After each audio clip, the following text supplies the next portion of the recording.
A chimpanzee can rip a car door off its hinges. That is not an exaggeration. Adult male chimpanzees have been measured at roughly 4 to 5 times the upper body strength of a comparably sized human male.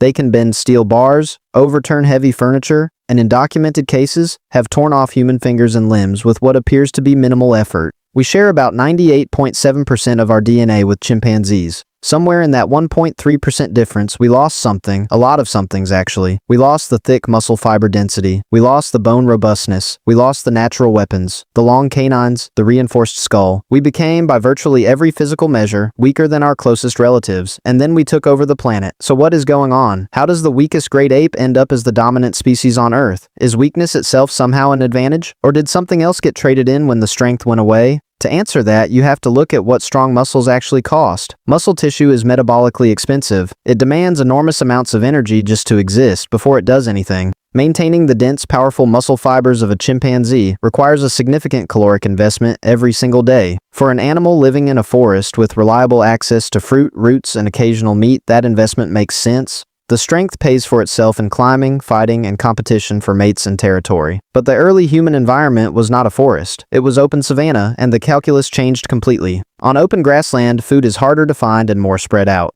The premium shifts from raw power to efficiency, the ability to cover more ground, metabolize food more completely, and sustain activity over longer periods. Heavy muscle mass becomes a liability. It burns too much. It weighs too much. It slows you down in the wrong ways. Human muscle fiber composition shifted toward a higher proportion of slow-twitch fibers, the type optimized for endurance rather than explosive power. We became worse at short bursts and better at sustained effort. A chimpanzee can explode with terrifying force for a few seconds. A human can run for hours. In a forest, the explosion wins. On a savanna, the hours win. But that's the physical trade. The deeper story is what happened to the energy that stopped going into muscle. The human brain is roughly 3 times larger than you would predict for a primate of our body size. It consumes about 20% of our resting caloric intake, despite being only about 2% of our body weight. It is extraordinarily expensive, and the leading hypothesis, supported by comparative anatomy, genetic evidence, and metabolic studies, is that the energy redirected away from brute muscle mass is a significant part of what funded the expansion of that brain. We didn't just get weaker, we got weaker so we could get smarter. The budget had to come from somewhere, and what that brain did with its budget was something no amount of physical strength could replicate. It built cooperation at a scale that no other species has achieved. This is the part that gets underappreciated. Humans are not just socially cooperative the way wolves or chimpanzees are cooperative, working together in small groups of individuals who know each other personally. Humans cooperate with strangers, with thousands, millions, billions of people we have never met and never will meet, coordinated through shared systems of language, law, currency, religion, and narrative. A chimpanzee troop has a maximum size of around 150 individuals before social cohesion breaks down. Every member of the group must personally know every other member. Trust is built through direct experience. The social world is limited to what one set of eyes can verify. Human societies scaled past that ceiling and kept going. Cities of millions, nations of hundreds of millions, global trade networks connecting people across continents who will never share a meal or learn each other's names, and yet whose behavior is coordinated by shared belief in the value of a currency or the authority of a legal document. The weak body made the big brain affordable. The big brain made cooperation at scale possible, and cooperation at scale made every individual human more powerful than any single strong animal could ever be. One human versus one lion is not a fair fight. 100 humans with coordinated strategy, weapons fabricated from materials gathered across a landscape, and communication systems that allow them to share information about lion behavior across generations. That is a different equation entirely. There is another dimension to human weakness that rarely gets discussed, and it lives in our hands.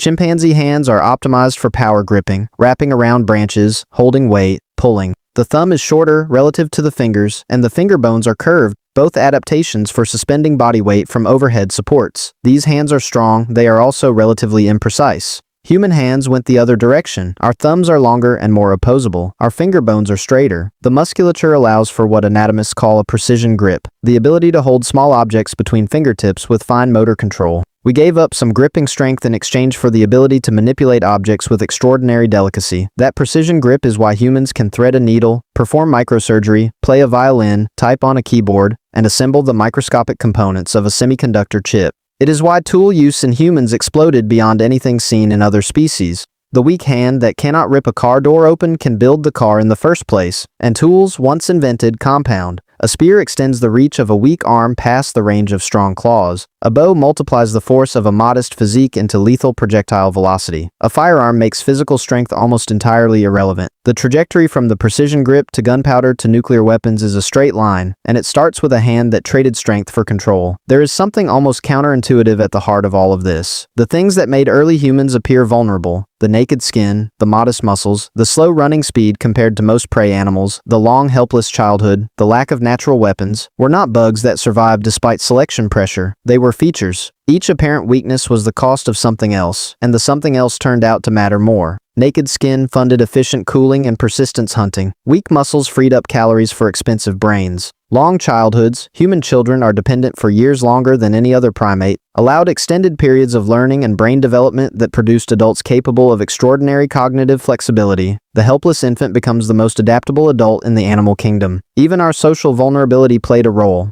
Animals that can defend themselves physically have less need for allies. A gorilla doesn't need friends the way a naked, slow, modestly muscled hominin does. Needing each other drove the development of the social and communicative skills that eventually became language, culture, and civilization. The weakness was the point. Not because evolution planned it that way, evolution doesn't plan, but because in the specific environment our ancestors found themselves in, with the specific challenges they faced, the payoffs from brain and cooperation and precision and endurance kept outrunning the payoffs from raw strength. Every generation the trade looked like it was working, and 2 million years later, the weakest great ape builds telescopes that see to the edge of the observable universe, sequences its own genome, and occasionally tears up reading about the last surviving member of a species it accidentally drove to extinction.